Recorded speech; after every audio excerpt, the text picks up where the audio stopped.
গপ্পের থেকে আপনার গপ্পের ঠিকানা। গপ্পের থেকে যেখানে আছে কিছু ভয়, কিছু রহস্য, কিছু হাসি আর কিছু নিঃশব্দ প্রেম।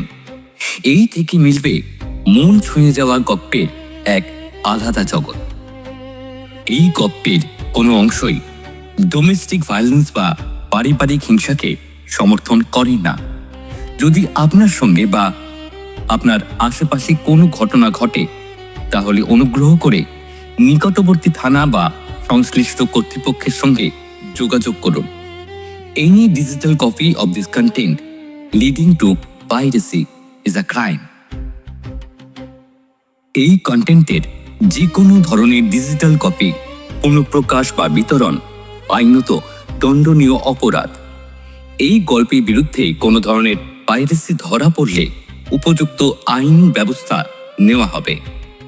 অনুগ্রহ করে পাইরেসি করবেন না বা পাইরেসিকে সমর্থন করবেন না। তাহলে শুরু করা যাক।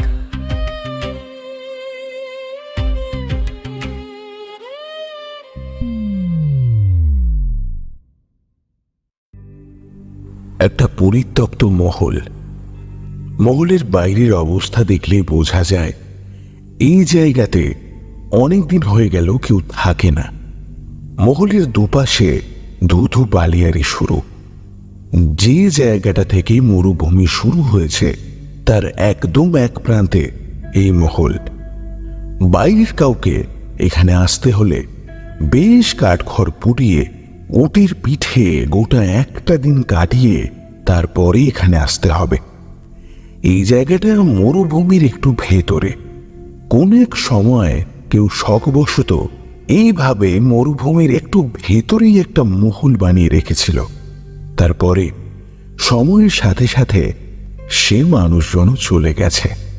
এখন এই পরিত্যক্ত মহলে আড্ডা হয়েছে কিছু সমাজ বিরোধী গুন্ডা বদমাইশের। মহলের ভেতরে একদম নিচের তলায় বেশ কয়েকজন লোক ভেতরে বসে আছে। তাদের সকলেরই পরনে মরুভূমির হালকা রঙের পোশাক। মাথায় তাদের পাগড়ি চাপানো আর মুখ কাপড়ে বাঁধা। তারা খুব দ্রুত একটা ছড়িয়ে থাকা জায়গা থেকে কিছু জিনিসপত্র বড় বড় কাঠের বাক্সে ভরে ফেলছে। একটু ভালো করে দেখলে বোঝা যায় সেগুলো আসলে কিছু দেশি পিস্তল আর কিছু দেশি হাতে বানানো বোমা। ওদের কাজকর্ম থেকে আর একটু দূরে এক জায়গায় কাঠের চেয়ারে 2-3 জন বসে আছে। দেখে বোঝা যায় এরাই দলটির বেশ উচ্চপদস্থ কোনো ব্যক্তি। তারা নিজেদের মধ্যে কোনো কথাবার্তা বলতে ব্যস্ত। এদের থেকে একটু দূরেই অপেক্ষাকৃত একটা ভাঙা দালানের কোনাকুনি জায়গায় এক মহিলাকে বসিয়ে রাখা হয়েছে। তাকে দেখলেই বোঝা যায় কোনো এক ওষুধের প্রভাবে তিনি এখনো বেশ নিদ্রায় মগ্ন। একটা কাঠের চেয়ারের সাথে উল্টো দিকে তার হাত বাঁধা রয়েছে। সেভাবেই একটা দেয়ালে হেলান দিয়ে তিনি ঘুমিয়ে রয়েছেন। বসে থাকা 3 জনের মধ্যে একজন কিন্তু মহিলাও রয়েছে। তার পরনে পুরুষদের মতোই পোশাক। 3 জন বসে বসে কোনো একটা গভীর বিষয় আলোচনা করছে। একে এখানে ज्यादा टाइम रखा ठीक হবে না। हमारे पीछे जासूस घूमता है। कल तो सीबे खबर लेके आया। गांव का पुराना हवेली के पास एक आदमी के घूर घूर करते देखा যাচ্ছে। আরে অত ভয় পাচ্ছ কেন ঝিমলি? আমার এই আস্তানায় এসে ওকে তুলে নিয়ে যাবে এমন বুকের পাটা কার আছে? इतना आत्मविश्वास ठीक नहीं। कलकत्ता से उसे इखाने आनते बहुत हंगामा हुआ है। इसके बाद फिर कोई टिकटिकी पीछे लग गया तो लफड़ा होगा। ঝিমলি, সামান্য একটা টিকটিকির জন্য ভয় পাচ্ছ?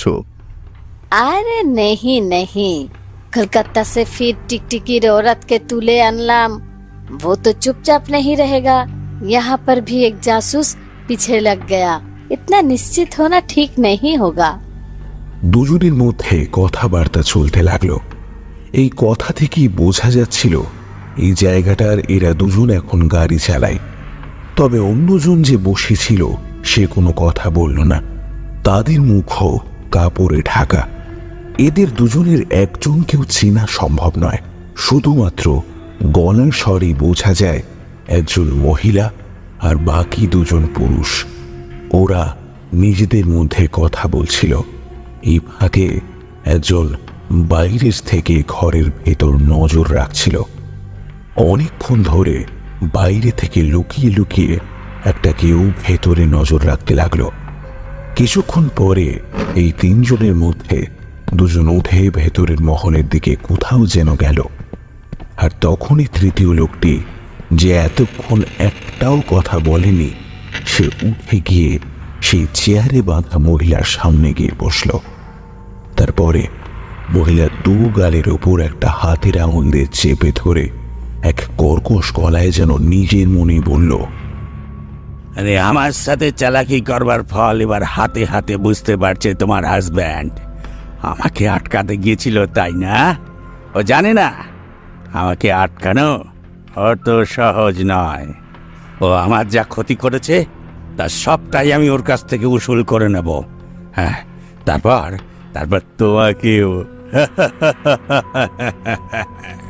লোকটার কথা শেষ হবার পরেও সে সেখানেই বসে রইল। আর ঠিক তখনই বাইরের দিক থেকে যে এতক্ষণ ঘরের ভেতরে নজর রেখে চলেছিল, সে কোনোভাবে কর্মচারীদের চোখ এড়িয়ে সেই মহিলা এবং লোকটার কাছে এসে পড়ল এবং পিছন থেকে তারপর নিজের হাতের পিস্তলটা লোকটার মাথার সাথে ঠেকিয়ে বলল, অনেক হয়েছে, অনেক দিন ধরে তোমায় আমি নজর রেখে চলেছি, এখন ধরা পড়েছ। আহা, একদম না, একদম না, একদম পকেট হাত দেওয়ার চেষ্টা করবে না, তাহলে আমার বন্দুকের একটা গুলিতেই তোমার খুলি। তোমার লোকেদের বলো হাতের অস্ত্র ফেলে দিতে, তাড়াতাড়ি বলো, নইলে এক্ষুনি। লোকটার ইশারায় ঘরের ভেতর কাজ করা কর্মচারীরা হাতের অস্ত্র নিচে ফেলে দিল। এবারে গোয়েন্দা চেয়ারে বাঁধা মহিলার কাছে এসে তার নাকের কাছে হাত রেখে দেখল নিঃশ্বাস চলছে, তার মানে বেঁচে আছে। মহিলার হাত খুলতে যাবে, এমন সময় একটা গুলি ছুটে এসে গোয়েন্দার পাশ দিয়ে দেয়ালে গিয়ে লাগল। এক লাফে একটা ডাই করা বাক্সের উল্টো দিকে চলে গেল গোয়েন্দা। এবার শুরু হলো গুলির লড়াই। একদিকে গোয়েন্দা একা, অন্যদিকে তিনজন সশস্ত্র অপরাধ জগতের মাথা এবং তার সাথে অনেক কর্মচারী। গোয়েন্দার পিস্তলের 5টা গুলি যখন শেষ, তখন এক প্রকার বাধ্য হয়েছে সে কোনোভাবে সেখান থেকে পালানো। তারপরেই সেখান থেকে পালিয়ে বাইরে এসে উটের পিঠে চড়ে খুব দ্রুত মরুভূমির যেদিকে শহর শুরু হয়েছে সেই দিকটায় চলে গেল।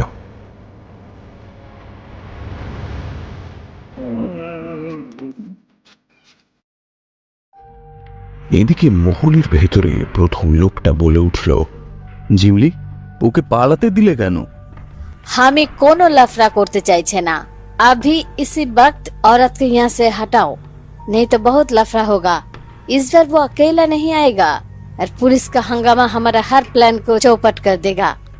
তোমার যেটা ভালো মনে হয় করো। তবে তাহলে এখন এখান থেকে আমরা কোথায় যাব? মহিলা নিজের পিস্তলটা কোমরের এক পাশে ঝুলিয়ে রাখা খাপে ভরতে ভরতে বলল, आजमनगर। গল্পের এই অংশে পাঠকদের সুবিধার্থে কিছু কথা বলে রাখা দরকার। ব্যোমকেশ কিছুদিন আগে ডুয়ার্সে সে অভয়ারণ্যে গন্ডারের খড়গ অন্যায়ভাবে হত্যা এবং চুরি করে নেবার তদন্ত করতে গিয়েছিল। সেখানে আমিও গিয়েছিলাম। সেখানেই গোটা ব্যাপারটা ব্যোমকেশ বার করতে পারলেও আসল অপরাধীকে সে সেখান থেকে ধরতে পারেনি, কারণ বিপদের আঁচ করতে পেরে সে নিজেই জঙ্গল ছেড়ে রওনা হয়েছিল অন্য কোথাও। এখানে বলে রাখা দরকার, চুরি যাওয়া খড়গ কিন্তু জঙ্গলের মধ্যেই কোথাও একটা লুকোনো ছিল, যা অনেক চেষ্টা করেও আমরা কিংবা বনরক্ষী দল কেউই উদ্ধার করতে পারেনি। এরকম অবস্থায় আমরা যখন কলকাতায় ফিরে আসি, তখন আমাদের জন্য একটা বড় বিপদ অপেক্ষা করছিল।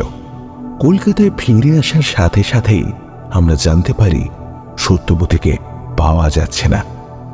সত্যবতীর খোঁজে আমরা কলকাতা থেকে সুদূর রাজস্থানে গিয়ে পৌঁছাই এবং এই গন্তব্য খুব একটা সোজা পথ ছিল না। আমাদের রাজস্থান পৌঁছানোর পথেই মাঝে মাঝে বিভিন্ন বিপদ এবং অনেক রহস্যময় ঘটনার সম্মুখীন আমাদের হতে হয়েছে।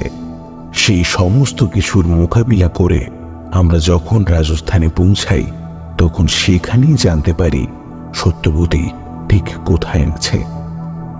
আমি যখন এই ঘটনা লিখতে বসেছি তখন আমরা রাজস্থান ভ্রমণ সেরে কলকাতায় ফিরে এসেছি। এখানে ঘটনাগুলো আমি সময় অনুযায়ী পরপর যেভাবে হয়েছিল সেভাবেই বলে রাখছি, তাতেই সুবিধা হবে। যেমন কিছু ঘটনা আমাদের চোখের সামনে ঘটেনি, অথবা সে সময় আমরা সেখানে উপস্থিত ছিলাম না, পরবর্তীতে পুলিশ কিংবা অন্য সূত্র মারফত আমরা সেগুলো জানতে পেরেছি। পাঠকের সুবিধার্থে তাই আমি কিছু কিছু ঘটনা অন্যের মুখে শোনা হলেও ডায়েরিতে সেভাবেই লিখে চলেছি। এক্ষেত্রে পাঠক গোটা ঘটনাটা বুঝতে এবং অনুসন্ধান করতে সুবিধা করতে পারবে। তাই প্রথমেই আমি যেটা জানতে পেরেছিলাম রাজস্থানে পৌঁছানোর পর, সেই কথাই আমি প্রথমে লিখে রাখলাম। যখন রাজস্থানে এই ঘটনা ঘটে চলেছে তখন আমরা কলকাতায় রীতিমতো সারা শহর তোলপাড় করে চলেছি সত্যবতীর খোঁজে। ব্যোমকেশের ঘরে আমি আর দাসবাবু বসে আছি। ব্যোমকেশ আমাদের উল্টো দিকের চেয়ারে বসে আজকের খবরের কাগজ প্রথম থেকে শেষ পর্যন্ত ভালো করে দেখছে। তার মাঝে দাসবাবুকে উদ্দেশ্য করে সে বলল, কোনো খবর আছে দাসবাবু? মানে ব্যোমকেশবাবু, আমরা তো চেষ্টা করে যাচ্ছি, তবে এখনো পর্যন্ত কোনো খবর পাওয়া যায়নি। আশা করি কিছু না কিছু একটা খবর নিশ্চয়ই পাওয়া যাবে। আজ তো প্রায় দিন সাথে হয়ে গেল, তাই না অজিত? দাসবাবু, সত্যবতী কোথায় আছে, কেমন আছে, সেটাই এখনো আমরা জানতে পারিনি। আর আপনি বলছেন খবর কিছু একটা বেরিয়ে আসবে। ব্যোমকেশবাবু, আপনি আমায় বিশ্বাস করুন, আমরা সত্যি সমস্ত রকম চেষ্টা চালিয়ে যাচ্ছি, কিন্তু এখনো পর্যন্ত কোনো খবর পাওয়া যায়নি। আমি কিন্তু একটা ব্যাপার জানতে পেরেছি দাসবাবু। আমার কিছু চর চারিদিকে ছড়িয়ে আছে, আপনি জানেন। তাদেরই একজনের মারফত আমি একটা ঘোড়ার গাড়ির চালকের সন্ধান পেয়েছি।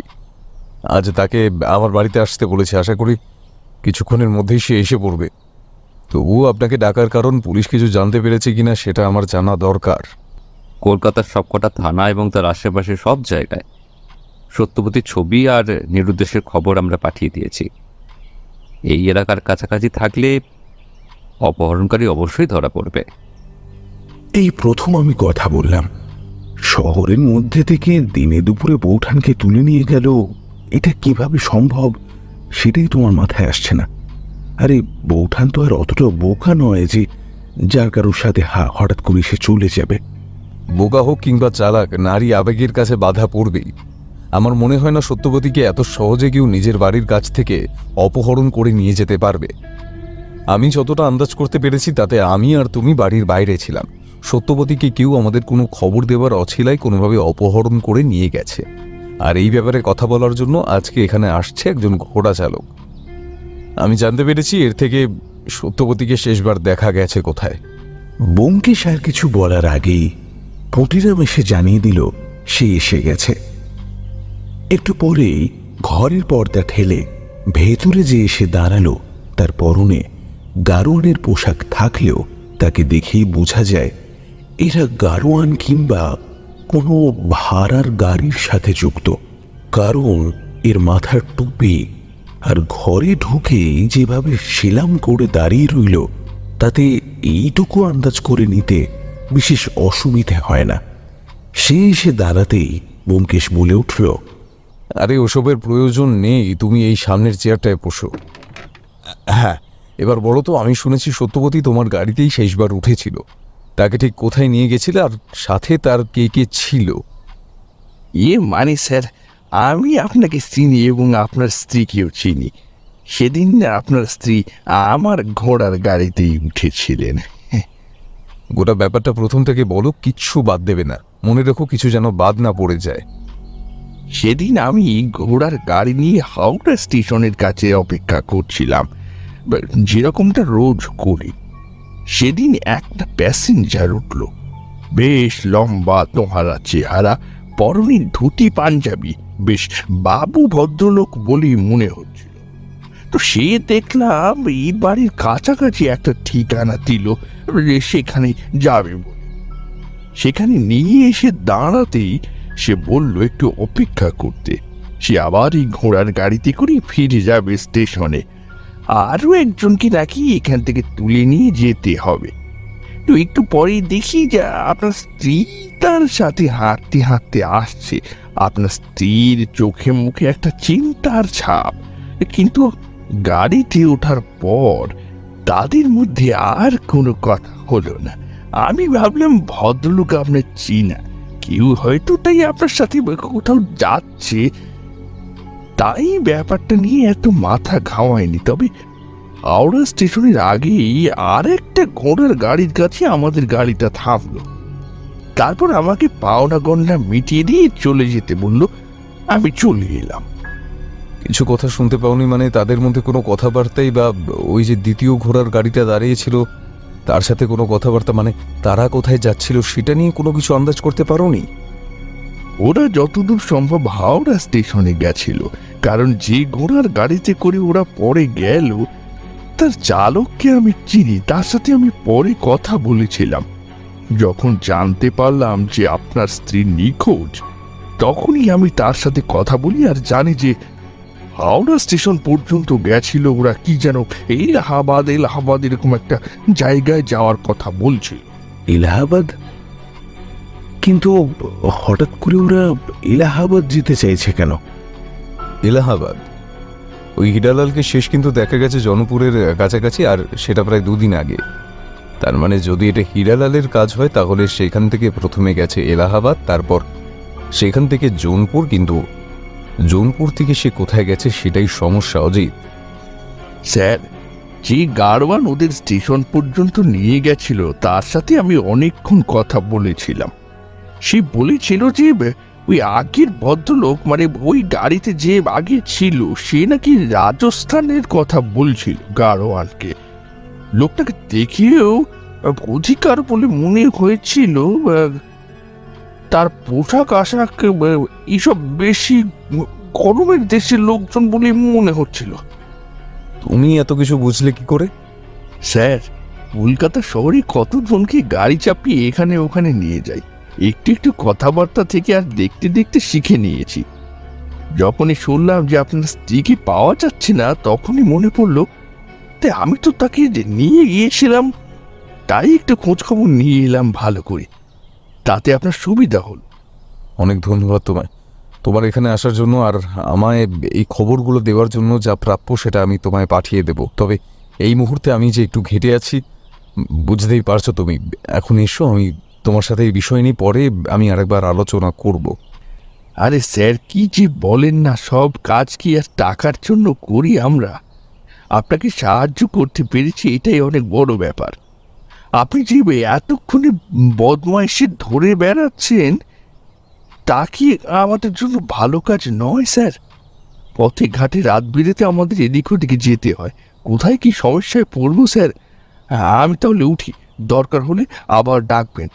এই গোলাম আপনার কাজে সব সময় হাজির। গাড়োয়ান চলে যেতেই প্রথম কথা বললেন দাসবাবু। তাহলে কি আমাদের রাজস্থানে যেতে হবে? না দাসবাবু, প্রথমে আমাদের যেতে হবে এলাহাবাদ, তারপর সেখান থেকে জৌনপুর পর্যন্ত রাস্তা, এবং খোঁজ খবর নিয়ে দেখতে হবে শেষে যেদিকে যাওয়াটা দরকার মনে হবে সেদিকেই যাব।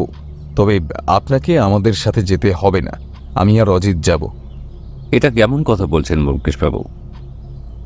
আপনি আমায় কত কাজে সাহায্য করেছেন, আর আজ আপনার দুঃসময়ে আমি আপনার পাশে থাকবো না? দাসবাবু, আপনি পুলিশের লোক, আপনার নিজের এদিকে কত কাজ রয়েছে, শুধু শুধু আমার ব্যক্তিগত কাজের জন্য আপনি কেন যাবেন? ওপর মহল থেকে আমার উপর নির্দেশ আছে যেন আমি আপনাকে সবকিছু কাজে সাহায্য করি, আর তা যদি নাও থাকতো আমি আপনার পাশে থাকতাম ব্যোমকেশবাবু। এই দাস থাকতে আপনাকে আমি একা যেতে দেব না।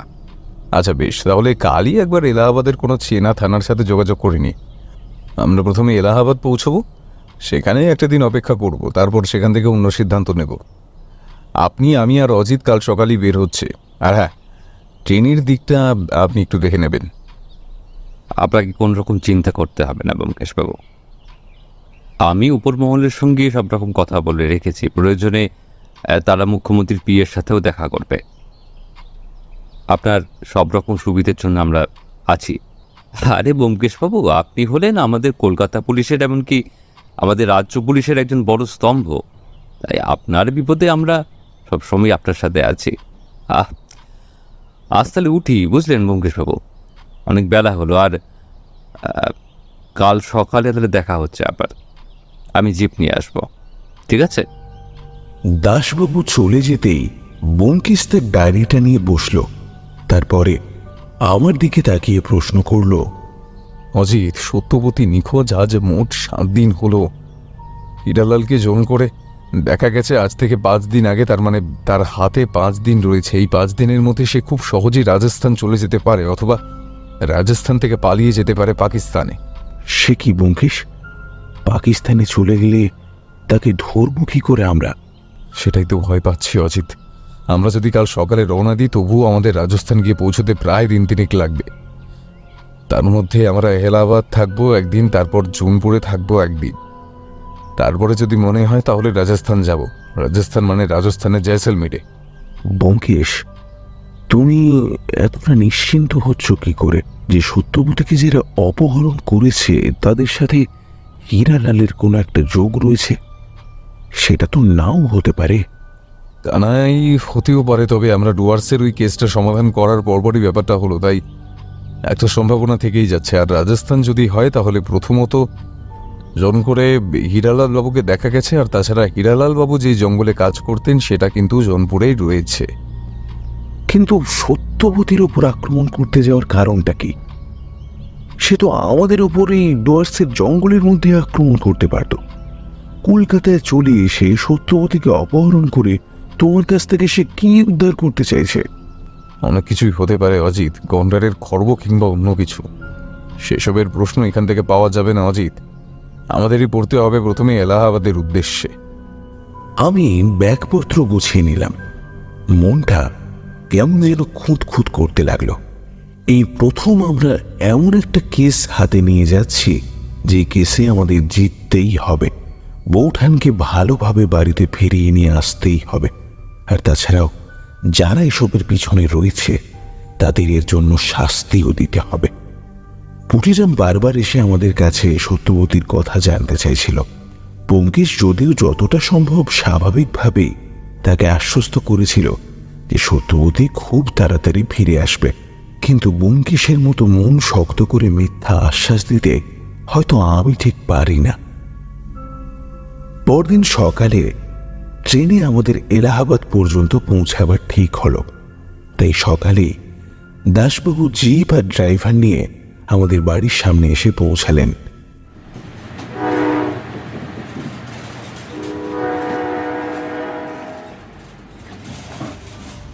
এলাহাবাদ পৌঁছাতে বেশ খানিকটা সময় লাগলো। দাসবাবুর কোনো এক সূত্রে আমাদের স্টেশনে নিতে পুলিশের জিপ এসেছিল। তাদের সাথে গিয়ে একটা থানায় উঠলাম আমরা।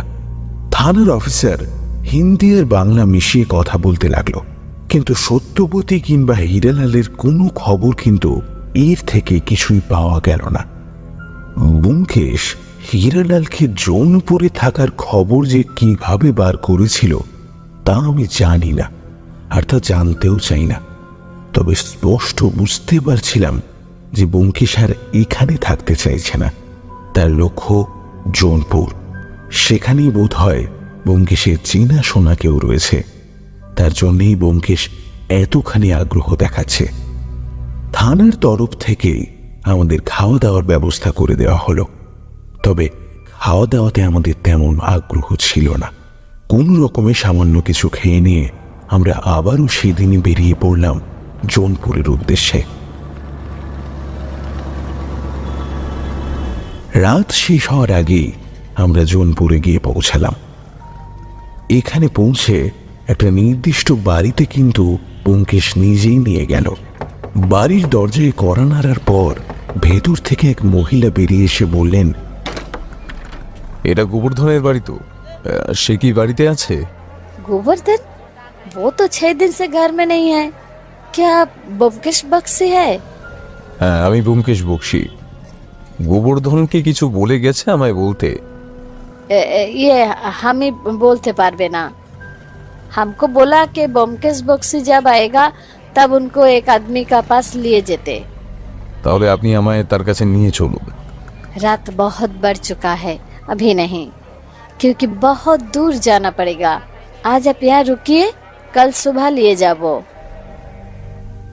ব্যোমকেশ কিছুতেই রাজি হতে চাইছিল না। শেষে রাত অনেক হয়েছে দেখে আমি আর দাসবাবু মিলে তাকে বলিয়ে বুঝিয়ে কিছুটা শান্ত করলাম। আমি বুঝতে পারছিলাম ব্যোমকেশ কিছু একটা অনুমান করেছে, আর এই গোবর্ধন নামের লোক তাই কোনোভাবে ব্যোমকেশকে হীরালাল নামের লোকটির জৌনপুরে থাকার খবরটা দিয়েছে। আর এই ঘটনার সাথে কোনোভাবে সত্যবতী জড়িত আছে, তাই ব্যোমকেশ একটু অপেক্ষা করতে চাইছে না। একটা গোটা রাত আমরা প্রায় না ঘুমিয়ে কাটালাম। একটা ছোট্ট ঘরে আমাদের থাকতে দেওয়া হয়েছে। তার একপাশে দুটো খাটিয়া, একটা চেয়ার, টেবিল, জলের কলসি, গ্লাস, আলনা সবই আছে। তবে প্রথমে যেটা বলে রাখা দরকার সেটা হলো এদিককার বেশিরভাগ বাড়ি ঘর কিন্তু মাটি দিয়ে তৈরি। এদিকে গরমটাও খানিকটা বেশি। ব্যোমকেশ সারা রাত হ্যারিকেন জ্বালিয়ে খাতায় যেন কি সব লিখল এবং মাঝে মাঝে এটা ওটা ভাবতে ভাবতে আমাদেরকে টুকটাক প্রশ্ন করলো। তোমার কি মনে হয় অজিত, হীরালাল সত্যবতীকে ঠিক কোথায় ধরে নিয়ে গেছে? যদি রাজস্থানে যায় তাহলে কিন্তু সেখান থেকে পাকিস্তানে চলে যাওয়ার একটা সম্ভাবনা রয়েছে ব্যোমকেশ। কিন্তু এতটা ঝুঁকি কিসে নেবে? তাছাড়া তার চোরাই মালপত্র, তার গন্ডারের খড়গ সবই তো ডুয়ার্সের জঙ্গলে পড়ে রইল। সেগুলো ছেড়ে তারা পাকিস্তানে চলে যাবে কেন? কেসটা কোথাও যেন এসে মিলছে না দাসবাবু। একবার এই গোবর্ধনের দেখা পেয়ে গেলে কিন্তু কেন জানি না আমার মন বারবার বলছে সত্যবতীকে খুঁজে পাওয়াটা অত সহজ হবে না। এসব কি বলছো তুমি? বোঠানকে খুঁজে পাওয়া যাবে না কেন? অজিত, আমি আবেগে বিশ্বাস করি না। আমি যুক্তি, সেই যুক্তি বলছে গোবর্ধন এখানে নেই, সে অন্য কোথাও রয়েছে। আর এই কেসটায় গোবর্ধন নিজে আমায় সাহায্য করছে, তাই সে নিশ্চয়ই অপরাধীদের পিছু নিয়ে কোথাও একটা গেছে। আমার তাই বারবার সন্দেহ হচ্ছে আমরা পৌঁছানোর আগে যদি সত্যবতী অন্য কোথাও।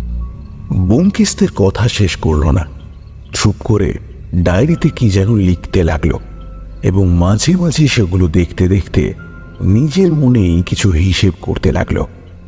আমি আর দাসবাবু খাটের একদিকে শুয়ে ব্যোমকেশকে কিছুক্ষণ দেখতে দেখতে কখন যেন ঘুমিয়ে পড়লাম। রাতে আমাদের খাওয়ার জন্য সে ভদ্রমহিলা অনেক অনুরোধ করেছিলেন, কিন্তু ব্যোমকেশ বলেছিল আমরা একটু আগেই খেয়ে এসছি, তাই আর খাবো না। এরপরে আর খাবার কথা বলা যায় না। যখন দুচোখ ঘুমে জড়িয়ে আসে তখন তাকিয়ে দেখলাম ব্যোমকেশ একভাবে ঠায় বসে আছে। গোবর্ধন আমাদের যার সাথে দেখা করতে বলেছিল তার নাম রুমনি। মেয়েটির বয়স খুব বেশি না হলেও 20-21 তো হবেই। সুঠাম গঠন, মাথায় লম্বা চুল, চেহারায় এবং মুখে একটা গাম্ভীর্য থাকলেও একটা চঞ্চলতা চোখে ভেসে বেড়াচ্ছে। আমাদের গোবর্ধন আসতে বলেছে শুনে সে গোবর্ধনের মাকে চলে যেতে বলল। তারপরে আমাদেরকে নিয়ে ঘরের ভেতরে ঢুকলো। একটা জায়গায় আমাদের বসতে দিয়ে চুপি চুপি বলল, গোবর্ধন আমায় সব বলেছে বাবু, তোমরা আসবে, তোমাদের নিয়ে জয়সলমীর যেতে বলেছে। সেখানে আচ্ছা, আপনার নাম ব্যোমকেশ বক্সী তো? তোমায় ভাবতে হবে না এটা নিয়ে। রুনি আমায় গোবর্ধন আগেই সব বলে রেখেছে। শুধু সেই কোথায় থাকবে সেটা নিয়ে আমায় কিছুই বলেনি। তার বাড়িতে গেলে সেটা জানতে পারা যাবে বলেছে। আপনারা এলেই আপনাদের নিয়ে জয়সলমীরের উদ্দেশ্যে রওনা দিয়ে দিতে বলেছে আপনাদের। আসলে আমাদের 3টে উট লাগবে, আর লাগবে সঙ্গে নেওয়ার কিছু জিনিসপত্র। এখান থেকে জয়সলমীর যেতে বেশ খানিকটা সময় লাগবে। বেশ রুমনি, তোমার যা যা লাগবে সেগুলো ব্যবস্থা করো। টাকা পয়সা যা লাগবে তুমি আমার কাছ থেকে নিয়ে যেও। আরে গোবর্ধন বাবু সব ব্যবস্থা করে দিয়ে গেছেন, আর টাকা পয়সা কিছু এখন লাগবে না। ওসব পরে দেখা যাবে। আপনারা এক্ষুনি বেরিয়ে পড়ার জন্য তৈরি হন। আপনাদের ব্যাগপত্র নিয়ে আসুন, আমি উটের ব্যবস্থা করছি। আমরা আবার গোবর্ধনের বাড়িতে ফিরে গিয়ে আমাদের ব্যাগপত্র নিয়ে এলাম। প্রায় ঘন্টাখানেকের মধ্যে 3টি উট এবং তার সাথে আরো কিছু জিনিসপত্র সহ একটা ব্যাগ তৈরি করে রুমনি আমাদেরকে নিয়ে বেরিয়ে পড়ল। বেরিয়ে পড়ার আগে রুমনি একবার ব্যোমকেশকে একটা কাগজ দিল, বলল এটা নাকি গোবর্ধন তাকে দেওয়ার জন্যই রেখে গেছে।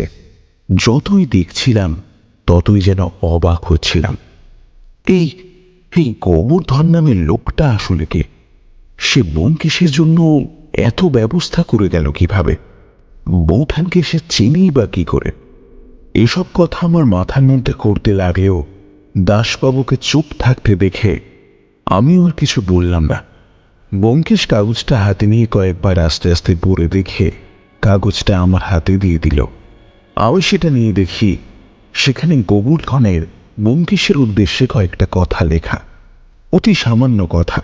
সে সত্যবতী সহ এমন কয়েকজনকে দেখতে পেয়েছে যারা সত্যবতীকে অপহরণ করে কোথাও একটা নিয়ে যাচ্ছে, কিন্তু এই দল বেশ শক্তিশালী, তাদের সাথে সরাসরি মোকাবিলায় যাওয়া সম্ভব নয়। তাই জন্যই গোবর্ধন বাবু তাদের অনুসরণ করে চলেছে। যদি ব্যোমকেশ এর মধ্যে এসে পড়ে তাহলে সে যেন জয়সলমীরে পৌঁছে যায়।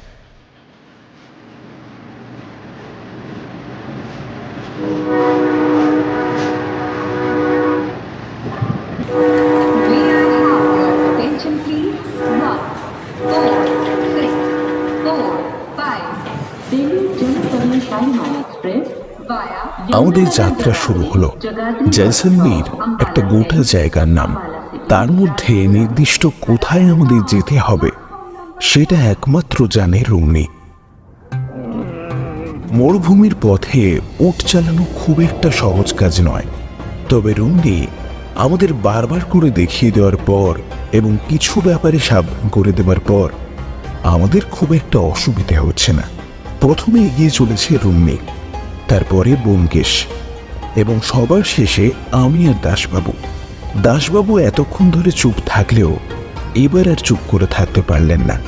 আমাদেরকে আস্তে আস্তে বলে ফেললেন, অজিতবাবু, এই গোবর্ধন লোকটা আসলে যে কে তাই তো জানি না।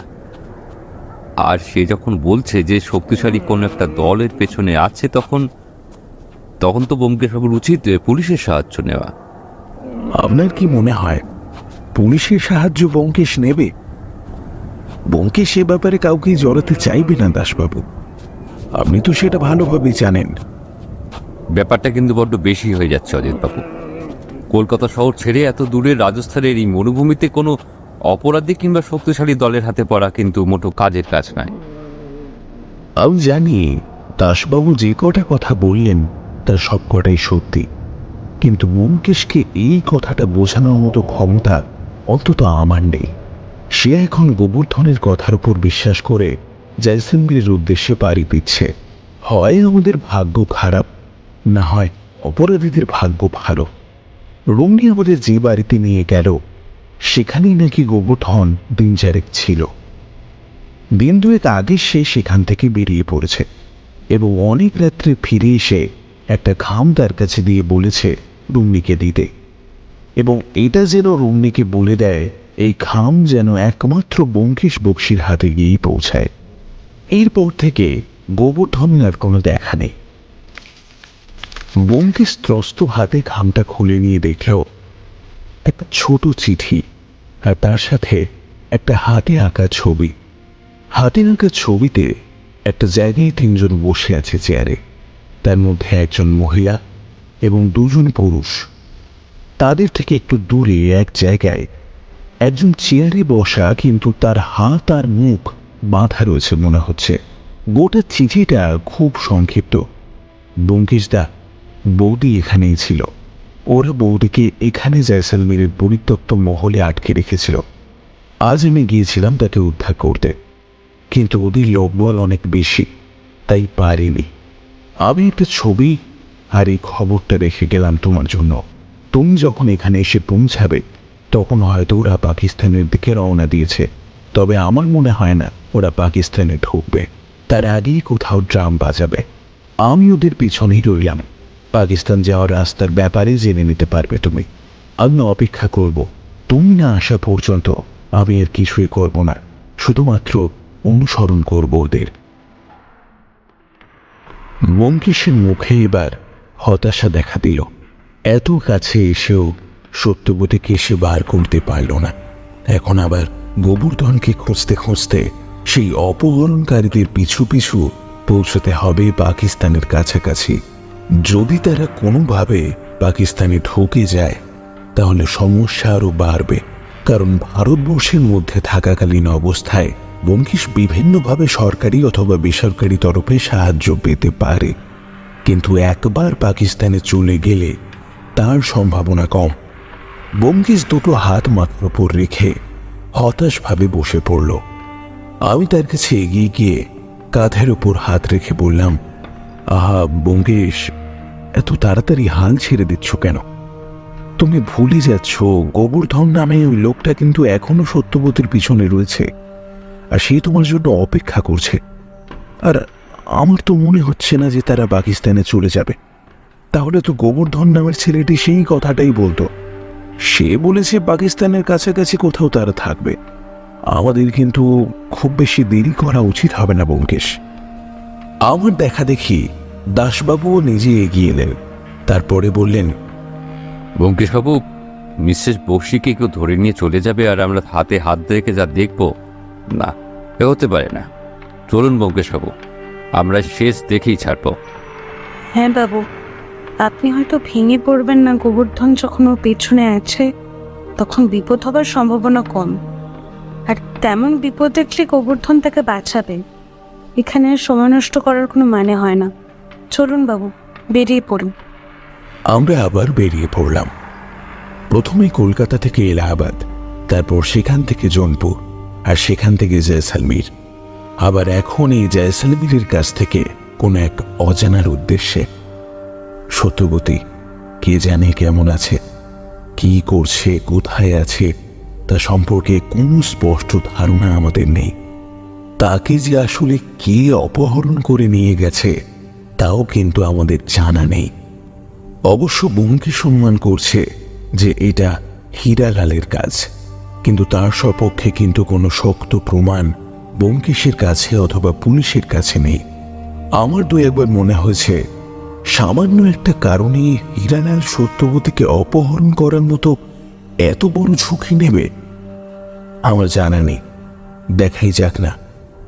এখন আমরা যেখানে চলেছি তার শেষে কি আছে তারপরে না হয় এসব ভাবা যাবে। আমরা যেখান দিয়ে চলেছি সেখানে দুদিকে ধুধু মরুভূমি, তার মাঝখান দিয়ে চলার পথ। রুমের কাছে জানা গেল চোরাই পথে পাকিস্তান থেকে ভারত কিংবা ভারত থেকে পাকিস্তান যাওয়ার জন্য এই রাস্তাই সব থেকে সহজ। তবে এই রাস্তা ধরে প্রথমে একটা মরুভূমি এবং তারপরে দুটো পাহাড় পার করতে হবে। আর এই দুর্গম পথে অনেকেই জল কষ্টে কিংবা প্রখর রোদে মারা যায়। তাই যতটা সহজ পথ ঠিক ততটাই কঠিন। আমরা পথের চারপাশে লক্ষ্য রাখতে রাখতে এগোতে লাগলাম। একবার একটা যাযাবরের দল চোখে পড়ল। তাদের কাছে অনুসন্ধান করে জানা গেল মাত্র দুদিন আগে তারা প্রায় 10-12 জনের একটা দলকে পাকিস্তানের দিকে যেতে দেখেছে। তাদের মধ্যে একটা অচৈতন্য অবস্থায় থাকা মহিলাও ছিল। তাকে অন্য একজন মহিলা উটের উপর বসিয়ে ধীরে ধীরে এগিয়ে নিয়ে চলেছিল। তাদের কৌতূহল হওয়াতে সে কথা জানতে চাওয়ায় বলেছিল এই মহিলা একটু অসুস্থ হয়ে পড়েছে, তাকে আগেই পাকিস্তানে নিয়ে গিয়ে চিকিৎসা করাতে হবে। তাদের কথা শুনে ব্যোমকেশ কিছুক্ষণ হতভম্ব হয়ে থাকার পর আবারও তাদের জিজ্ঞেস করেছিল তারা কোনো একজন যুবককে একা উটের পিঠের উপর চড়ে যেতে দেখেছে কিনা। তখন সে যাযাবরের দলের প্রধান জানায়, হ্যাঁ, ওই দলটি চলে যাওয়ার প্রায় কয়েক ঘন্টা পরেই তারা একজন যুবককে এই পথেই যেতে দেখেছে এবং সেই যুবকও তাদের কাছে এই একই প্রশ্ন করেছিল। মনে হচ্ছে আমরা ঠিক পথেই চলেছি অজিত, কিন্তু আমরা গিয়ে পৌঁছবার আগেই যদি ওরা পাকিস্তানে চলে যায় তাহলেই তো হবে সমস্যা। হ্যাঁ, এখন এত কিছু ভাবার প্রয়োজন নেই ব্যোমকেশ। চলো না আরো এগিয়ে দেখা যাক, অন্তত গোবর্ধনের দেখা তো পাওয়া যাবে। আর সেটা যদি না পাওয়া যায় তাহলে কিন্তু মুশকিল, কারণ তাকে ছাড়া আমরা এই দেশে খুব একটা বেশি দূর এগোতে পারবো বলে তো মনে হচ্ছে না, আর সেটা তুমি ভালোই বুঝতে পারছো। ব্যোমকেশ যেমন আমাদের সমস্তটাই বুঝতে পারছিল, তেমনি আমরাও বুঝতে পারছিলাম ব্যোমকেশের মনের অবস্থা। কিন্তু সে কিছুতেই নিজের মনের অবস্থাটা আমাদের সামনে প্রকাশ করতে চাইছিল না, যাতে আমরা মনে মনে দুর্বল না হয়ে পড়ি। আমরা সামনে এগিয়ে যেতে লাগলাম। গোটা একটা দিন পেরিয়ে যাওয়ার পর আমরা রাত্রে মরুভূমির মাঝখানে তাঁবু টাঙিয়ে থাকার ব্যবস্থা করলাম। ঠিক এই সময় বুঝতে পারলাম রমণী কেন সাথে করে ওই জিনিসপত্র নিয়ে এসেছিল। তাঁবু টাঙিয়ে তার মধ্যে রমণী নিজে রইল, আর আমরা তাঁবুর একটু বাইরে সামনের দিকে বসে আগুন জ্বালিয়ে রাতের পরিবেশটা দেখতে লাগলাম। একসময় ব্যোমকেশ বাদে কাটিয়ে দেওয়ার জন্য ব্যবস্থা করতে লাগলো, কিন্তু ব্যোমকেশকে বারবার ডাকার পরেও সে কিন্তু তাঁবুর ভেতরে আসতে রাজি হলো না। এরপরে একসময় ঘুমিয়ে পড়েছি, তারপরে আর কিছুই মনে নেই। আমরা এক প্রকার সমস্তটাই ছেড়ে দিয়েছি সময়ের হাতে। আমাদের এখন প্রধান কাজ গোবর্ধনকে খুঁজে বার করা এবং তারপরে তার জমানো তথ্যের ভিত্তিতে পরবর্তী পদক্ষেপ আলোচনা করা। কিন্তু পরের দিন দুপুর পর্যন্ত হেঁটেও যখন আমরা গোবর্ধনের দেখা পেলাম না, তখন রমণী বলল, মনে হচ্ছে ওরা পাকিস্তানের দিকেই চলে গেছে। কিন্তু তাহলে তো গোবর্ধনের ফিরে আসার কথা, সে এখনো আসছে না কেন? তারা যদি পাকিস্তান চলে যেতে পারে তাহলে আমরা কেন যেতে পারবো না? আপনি বুঝতে পারছেন না বাবু, ওদের এসব ব্যাপারে অনেক হাত রয়েছে। আমরাও এভাবে যেতে পারবো না, আর ধরা পড়লে তো আপনি জানেন কি হবে। ব্যোমকেশ কোনো উত্তর দিল না। ধরা পড়লে যে কি হবে তা আমি জানি। দেশভাগের সময় কলকাতার পরিস্থিতি কি হয়েছিল তা ব্যোমকেশ আর আমি দুজনেই বেশ ভালোভাবে চোখের সামনে থেকে দেখেছি। তাই আমরা যে কোনোভাবেই পাকিস্তানে গিয়ে পড়তে পারবো না তা স্পষ্ট বুঝতে পারলাম। তাই এক সময় আমাদের চলার গতি বাড়িয়ে দেওয়ার চেষ্টা করলাম। ঠিক বিকেলের দিকে আমাদের দেখা হলো গোবর্ধনের সাথে, কিন্তু এই দেখা খুব একটা ভালো হলো না। পথ চলতে চলতে গোটা 1.5 দিন যখন পার করে ফেললাম, তখন হঠাৎ পথের মাঝে একপাশে কিছু একটা পড়ে থাকতে দেখা গেল। সচরাচর মরুভূমির মধ্যে এমনটা দেখা যায় না, তবে এবার দেখা গেল। ঘটনার প্রেক্ষাপট কিন্তু অন্য ধরনের ছিল। আমরা পড়েছিলাম বালির ঝড়ে। ঝড় আসার পূর্ব লক্ষণ দেখেই রমণী আমাদের সাবধান করে দিয়েছিল উটগুলোকে সামনে রেখে তার পিছনে লুকিয়ে বসে থাকার জন্য। সেভাবেই কিছুক্ষণ বসে থাকার পর ঝড় এলো। এত প্রবল সেই ঝড় যে আমরা নিজেদের সামনে থাকা উট ছাড়া আর অন্য কিচ্ছু দেখতে পাচ্ছিলাম না। প্রায় মিনিট 10 এই বালির ঝড় চলার পর ব্যোমকেশ হঠাৎ করেই বলল, ওদিকে ডান দিকে কি যেন একটা বালির উপর পড়ে আছে বলে মনে হচ্ছে। তখন ঝড় কিছুটা কমে এসেছে। আমরা তাকাতেই দেখতে পেলাম আমাদের কাছ থেকে প্রায় 100 হাত কিংবা তার বেশি দূরে কালো কি একটা বালির উপর পড়ে আছে বলে মনে হচ্ছে।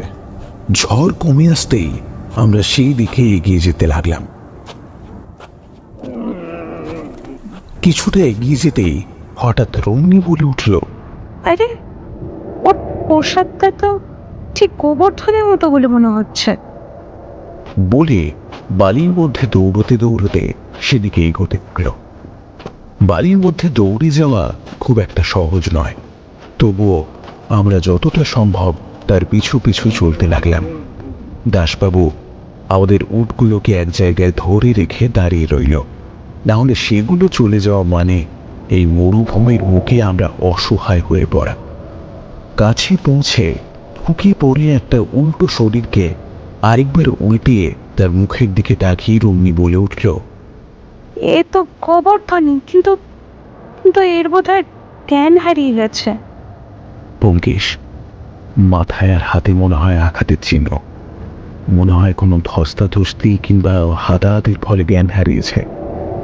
কিন্তু এর জ্ঞান না ফিরলে তো আমরা কিছুই জানতে পারবো না ব্যোমকেশ। ব্যোমকেশ খুব দ্রুত যেন কিছু একটা ভেবে নিতে লাগলো। তারপরে বলল, একটা কাজ করা যাক, আগে ওর জ্ঞান ফেরানো হোক, তারপর ও কি বলে তার উপর নির্ভর করে ব্যবস্থা করা যাবে। বেশ কিছুক্ষণের চেষ্টায় গোবর্ধনের জ্ঞান ফিরে এলো, কিন্তু শরীর এবং মন হয়তো তার বেশ দুর্বল ছিল, তাই কোনো কথা ভালোভাবে বলতে পারল না। ব্যোমকেশ তাকে চুপ করে থাকতে বলল এবং খুব দ্রুত আমরা তাঁবু খাটিয়ে সেই তাঁবুর ভেতরে গোবর্ধনকে রাখলাম। তাকে খাবার এবং জল দিয়ে কিছুক্ষণ বিশ্রামের জন্য রুম নিয়ে তাকে একা ছেড়ে দেওয়া হলো। বাইরে আমরা তিনজন দাঁড়িয়ে ধুধু মরুভূমির দিকে তাকিয়ে আছি।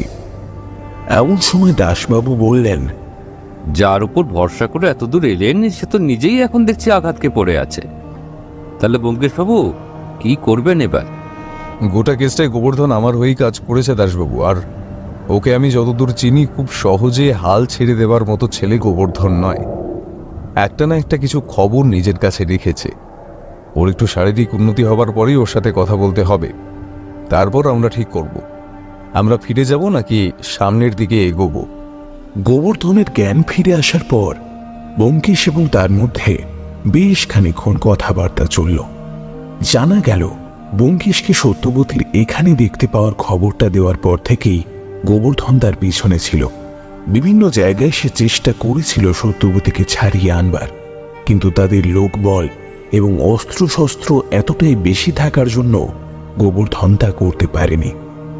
বারবার তাদের হাত থেকে বেঁচে গেলেও এবার আর তা সম্ভব হল না। জয়সলমীর পুরনো হাভেলি থেকে বেরিয়ে ব্যোমকেশের জন্য খবর রেখে দিয়ে গোবর্ধন পিছু নিয়েছিল ওই পুরো দলটার। একটা উটের পিঠে চেপে কিছুটা দূরত্বে তাদের অনুসরণ করে চলেছিল সে।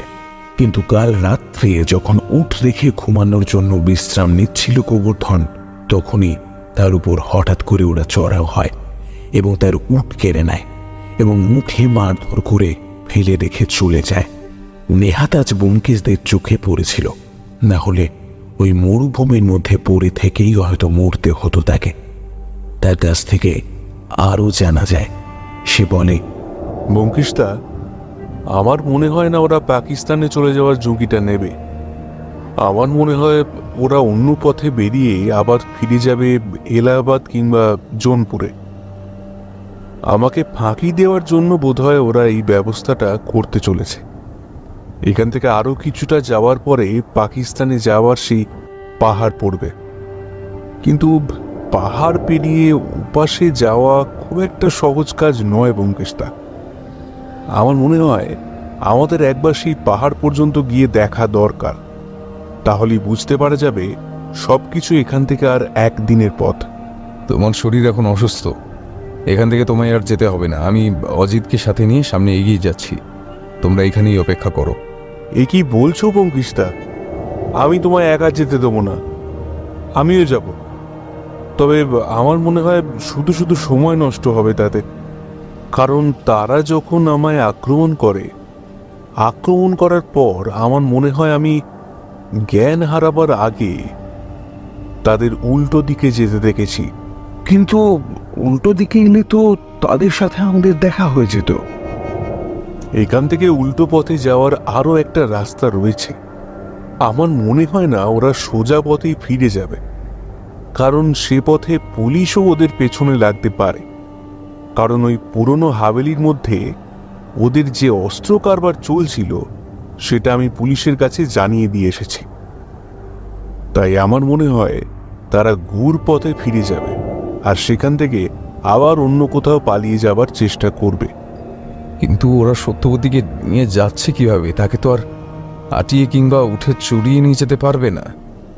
তার জন্য একটা ওষুধ রয়েছে, সেই ওষুধ খাইয়ে দিলেই 24 ঘন্টা কোনো হুঁশ ভালোভাবে থাকবে না, শরীরের সমস্ত অঙ্গ প্রত্যঙ্গই কাজ করবে, তবে মাথা কাজ করবে না।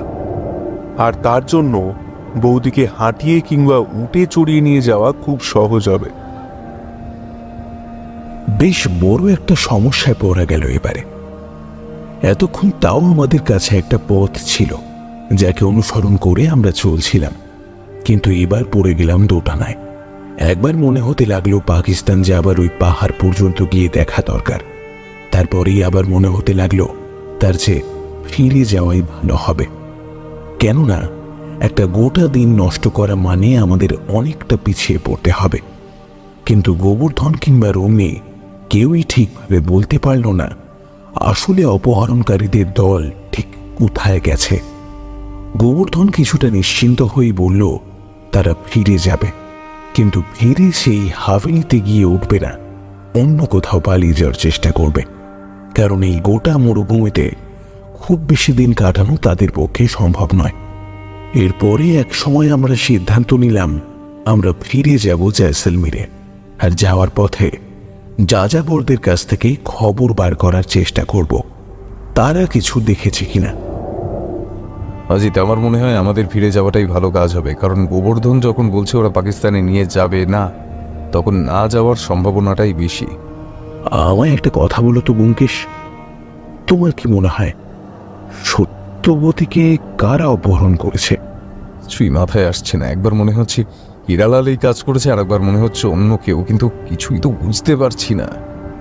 দেখো ব্যোমকেশ, হীরালাল যদি এই কাজ করে তাহলে সেই কিন্তু আরো একবার ডুয়ার্সে ফিরে যাবে, কারণ সেখানে তার অনেক চোরাই মাল লুকানো রয়েছে। তার পক্ষে পাকিস্তানে চলে যাওয়াটা অপ্রয়োজনীয় একটা কাজ হবে। আমিও সেটাই ভাবছি। চলো আমরা জয়সলমীরেই ফিরে যাই, তারপর দেখা যাবে।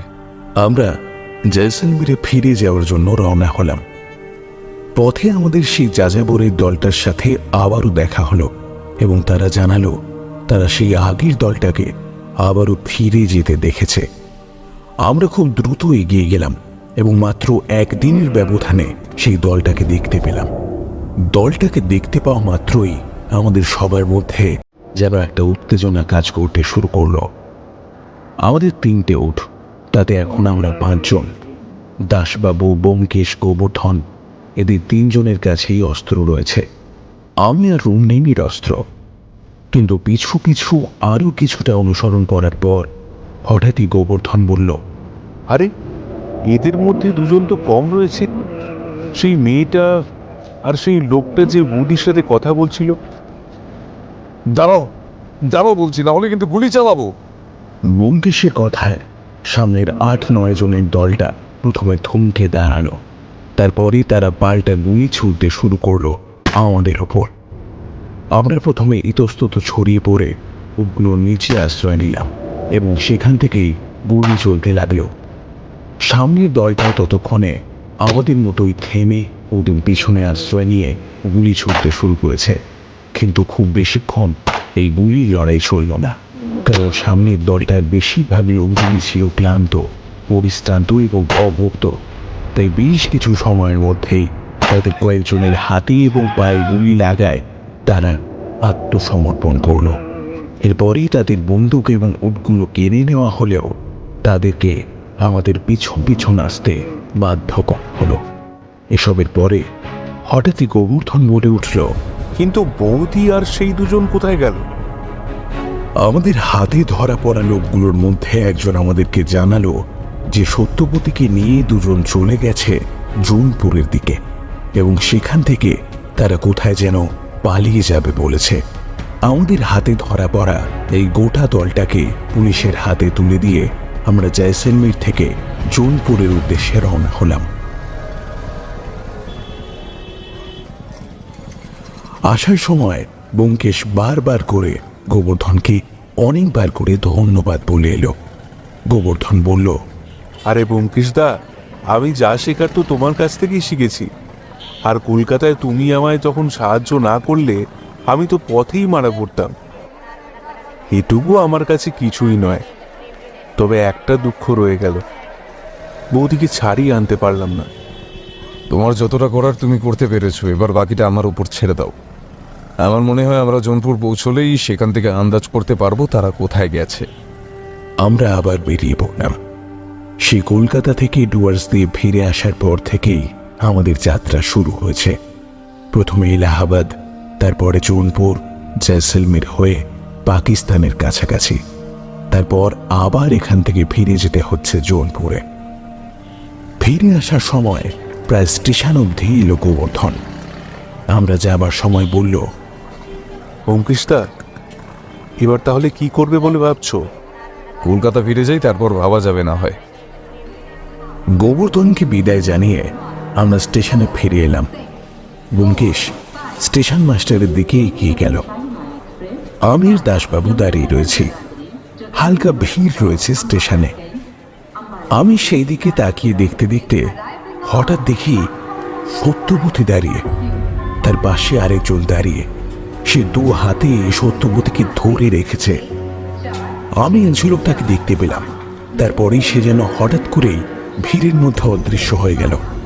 আমি ব্যাপারটার আকস্মিকতায় চমকে উঠে দাসবাবুকে কিছু বলতে যাব, তার আগেই দেখি দাসবাবু অবাক হয়ে আমার দিকেই তাকিয়ে আছে।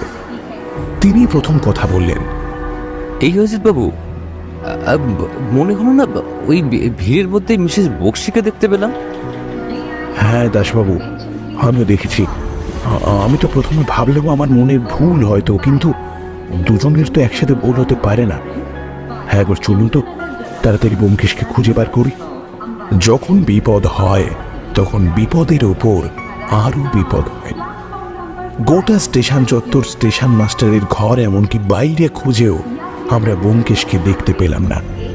একদিকে সত্যবতীকে হঠাৎ করে দেখতে পেলাম, আর এদিকে ব্যোমকেশ যেন গোটা স্টেশন চত্বর থেকে কর্পূরের মতো হঠাৎ করে উবে গেছে। আমি আর দাসবাবু ঠিক কি করবো তা বুঝতে পারলাম না। আমাদের মনে হলো স্টেশন মাস্টারের ঘরে আমাদের অপেক্ষা করাটাই ভালো হবে। সেই ভেবে আমরা স্টেশন মাস্টারের ঘরের বাইরের একটা বেঞ্চে বসে দুজন মিলে ভাবতে লাগলাম, যদি ব্যোমকেশ ফিরে না আসে তাহলে আমাদের করণীয় কি হতে পারে। হঠাৎ করে একটা কথা মাথায় আসছে, আর আমি তাদের চমকে উঠলাম। আরে, এটা তো আগে ভেবে দেখিনি। আমার মনে হয় ব্যোমকেশও সত্যবতীকে দেখতে পেয়েছিল, তাই তার পিছু নিতে গিয়ে স্টেশন চত্বর থেকে উধাও হয়ে গেছে। কিন্তু তাহলে আমাদের এই মুহূর্তে করার কি কিছুই নেই? ব্যোমকেশ একা সত্যবতীর পিছনে ধাওয়া করছে, আর আমরা স্টেশন চত্বরে নিশ্চিন্তে বসে রয়েছি। দাসবাবু আমার পাশ থেকে বলে উঠল, অজিতবাবু, আমার মনে হয় ব্যোমকেশবাবু কিছু একটা বুঝতে পেরে পিছু নিয়েছেন। আমাদের এখানে বসে থাকাটাই কর্তব্য, তা না হলে ব্যোমকেশবাবু আবার আমাদের খুঁজে পাবেন না। আর কি করার আছে? আমরা চুপচাপ বসে রইলাম। তখনও জানতাম না আজকের এই ঘটনা ঠিক কোন দিকে মোড় নিতে শুরু করেছে। সত্যবতীর অপহরণের জট আরো কতটা যে জট পাকাবে তা বোধ হয় সে সময় একমাত্র অন্তর্যামী জানতেন। আমরা তো নিমিত্ত মাত্র। আমরা অপেক্ষা করতে লাগলাম, আর আমাদের এই চোখের সামনে দিয়ে এলাহাবাদ যাওয়ার গাড়িটা বেরিয়ে গেল সশব্দে।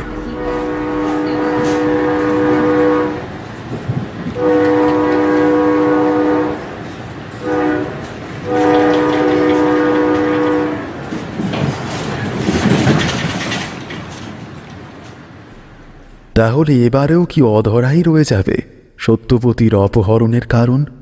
আর ব্যোমকেশই বা কোথায় গেল? জানতে হলে অপেক্ষা করুন এই সিরিজের পরবর্তী গল্পে। আপনারা এতক্ষণ শুনছিলেন লেখক সুকান্ত দাশের কলমে সত্যবতী অন্তর্ধান রহস্য সিরিজের দ্বিতীয় গল্প রাজস্থানের রক্তপাত।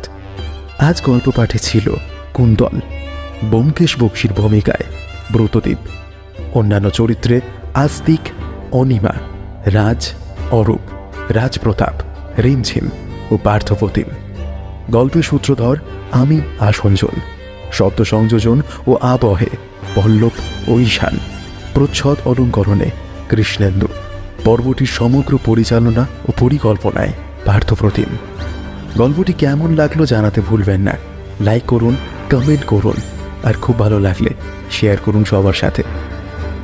আরও ভালো ভালো গল্প শুনতে আজই সাবস্ক্রাইব করুন আমাদের ইউটিউব চ্যানেলটি।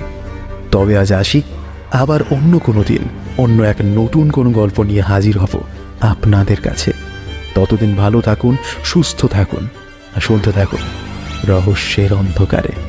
নমস্কার, শুভরাত্রি।